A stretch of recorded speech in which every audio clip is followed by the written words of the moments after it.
Nasibnya jauh lebih baik dari Kurt Cobain, karena O'Connor masih tetap hidup dalam kehidupannya yang super keras. Lalu bagaimana kisah dari sahabat Kurt Cobain yang dikenal sebagai Sinéad O'Connor ini?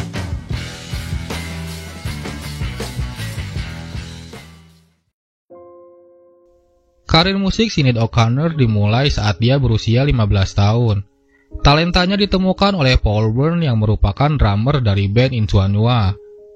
Paul terkesima dengan suara O'Connor saat membawakan lagu milik Barbra Streisand yang berjudul Evergreen.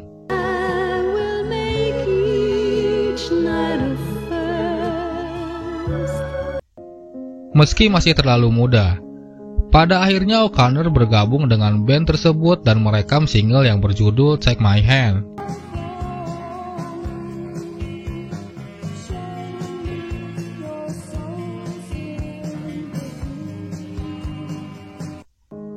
Di 1984, O'Connor mengambil keputusan untuk cabut dari sekolah dan memulai karir dengan band baru yang bernama Tonton Macoute.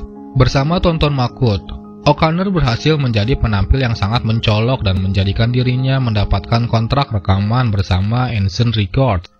Bersama gitaris U2, The Edge, O'Connor menulis dan merekam sebuah lagu yang berjudul Heroin dan menjadi soundtrack film Irlandia yang berjudul Captive.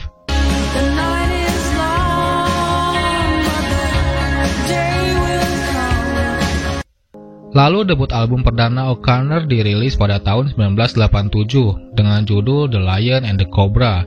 Album tersebut langsung menuai sensasi, singlenya yang berjudul Mandika langsung menjadi hit nomor 1 di radio Amerika.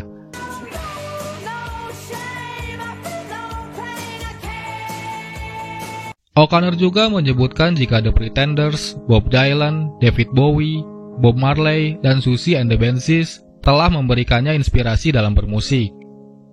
Lalu di tahun 1990, O'Connor kembali menelurkan album yang lebih sensasional, satu album yang berjudul I Do Not Want What I Haven't Got.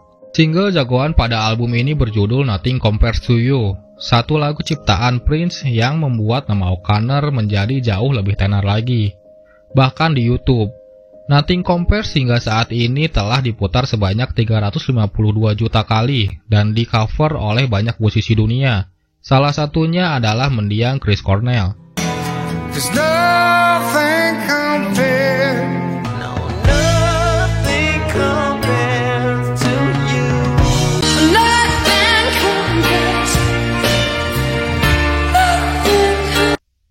Di tahun 1992, O'Connor kembali merilis album yang berjudul Am I Not Your Girl?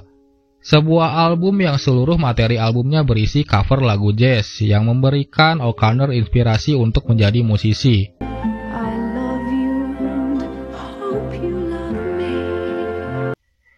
Next, di tahun 1994, O'Connor melepas album dengan judul Universal Mother, namun album ini tidak mendapatkan tanggapan positif dari pasar. O'Connor juga turut ikut serta dalam tur Lollapalooza di tahun 1995, namun dia dikeluarkan dari line-up karena hamil. Meski karirnya tidak turun, namun pada beberapa album selanjutnya justru tidak mampu menyamai ledakan rekor dari dua album perdana milik O'Connor.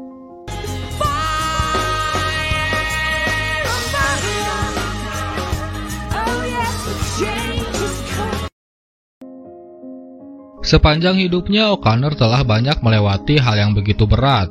Pada usia muda, dia harus menyaksikan perceraian kedua orang tuanya. Saat berusia 15 tahun, O'Connor pernah ketahuan membolos dan mencuri di sebuah pertokoan.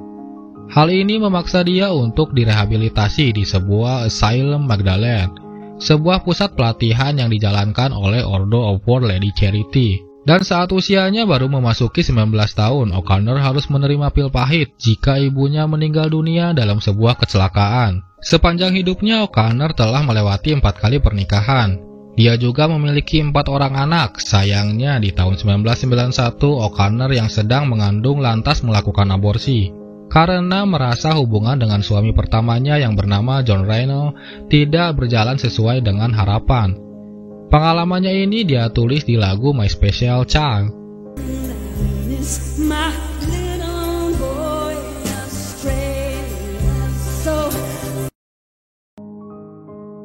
Meski terlihat badung dan urakan, O'Connor adalah seorang manusia yang gigih mencari eksistensi Tuhan. Pada tahun 1990, O'Connor ditasbihkan sebagai imam oleh sebuah gereja independen di Irlandia. Dia ingin dipanggil sebagai Bunda Bernadette Mary. Pada tahun 1992, O'Connor juga pernah merobek foto Paus Yohanes Paulus II saat konsernya di Saturday Night Live, sambil berorasi dan mengatakan,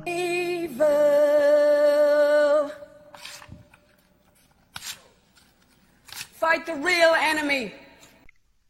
Dalam beberapa wawancaranya, O'Connor cukup sering membicarakan keyakinannya terhadap Tuhan dan mengklaim jika dirinya seorang Kristen.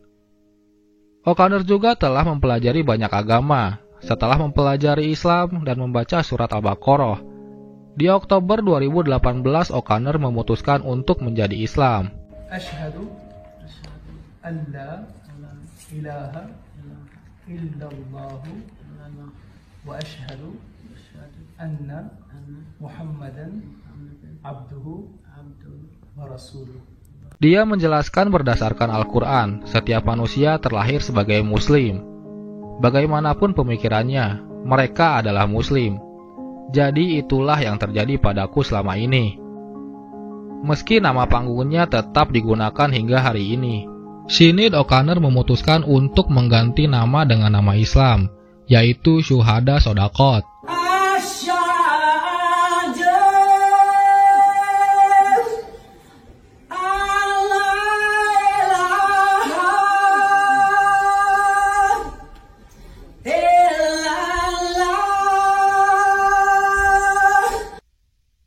Ujian harus dihadapi oleh O'Connor karena pada Januari 2022, putranya yang bernama Shane O'Connor tewas dalam keadaan. 2 minggu setelahnya, O'Connor membuat sebuah tweet yang mengkhawatirkan meski telah dihapus dan demi keselamatan dirinya. O'Connor akhirnya harus menerima perawatan kejiwaan.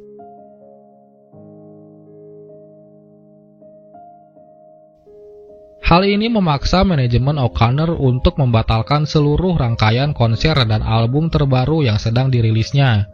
Semoga Sinead O'Connor dapat terus istiqomah menghadapi kehidupan yang keras. See you on next episode.